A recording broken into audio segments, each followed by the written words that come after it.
short and sweet for you all today. Have you seen Mark Carney at his recent rally in Victoria on the 6th? Making fun of Danielle Smith. You gotta have a listen. Keep an eye on the doctor dude behind her.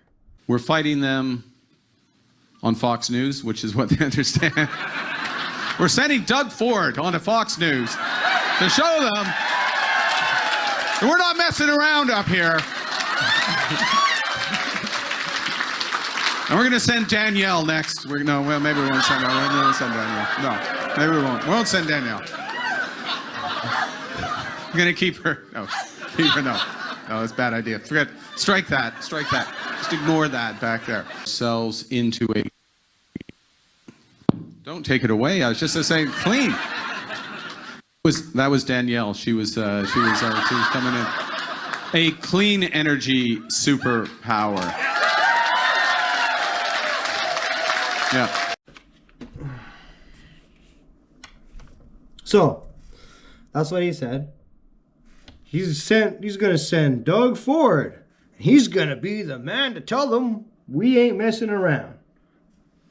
What happened to Doug Ford when he tried to put his foot down on taxing the Americans for electricity? What happened? He backed down the very next day. Do you think we're supposed to believe that Americans fear Doug Ford? Come on. Come on. Come on. You can't tell me that mic drop part where cut out was by accident. Listen to the joke. It was perfectly timed to go off right when he's talking about clean energy.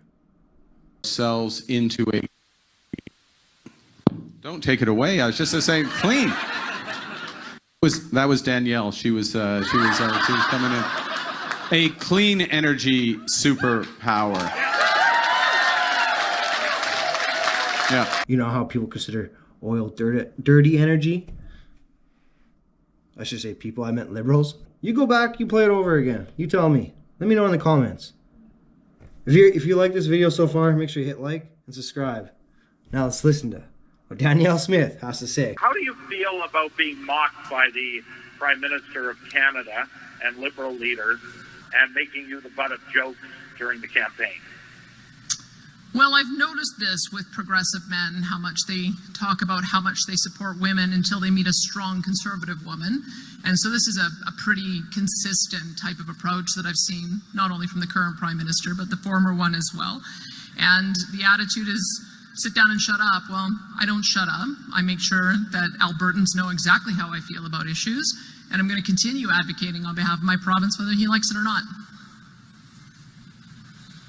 And supplementary is, and I know you've stated obviously you are not a separatist, but do you think Canadians elsewhere outside Alberta should be concerned at what a Liberal victory, especially a Liberal majority government victory, would mean for a lot of people in Alberta? Because the emails I get is they're not concerned about that. They just think we're a bunch of self-entitled whiners. So and have written on top. So what are your thoughts about the fact that what should Canadians think at all about that national unity question? I put on the table 9 things that I know that the federal government needs to do to reset its relationship with Alberta, and many of those things are necessary to reset the relationship with all of the provinces. If you go across the country, it's difficult to get anything built, any type of critical infrastructure. It's difficult to get any type of mining operations approved. You have not just 1 or 2 year timelines, you've got 10-year timelines to get things built and taken to market.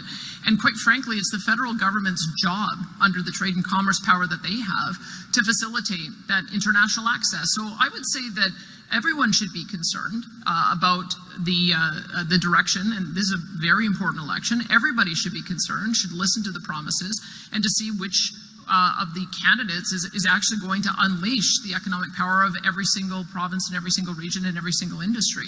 We just have had 10 years of experience with the Liberals, where they have done every possible thing they could to try to keep our oil and gas in the ground, or disincentivize investment, or chase away investment, or cancel investment. And I'm just here to say that ends, regardless of who becomes Prime Minister of Canada.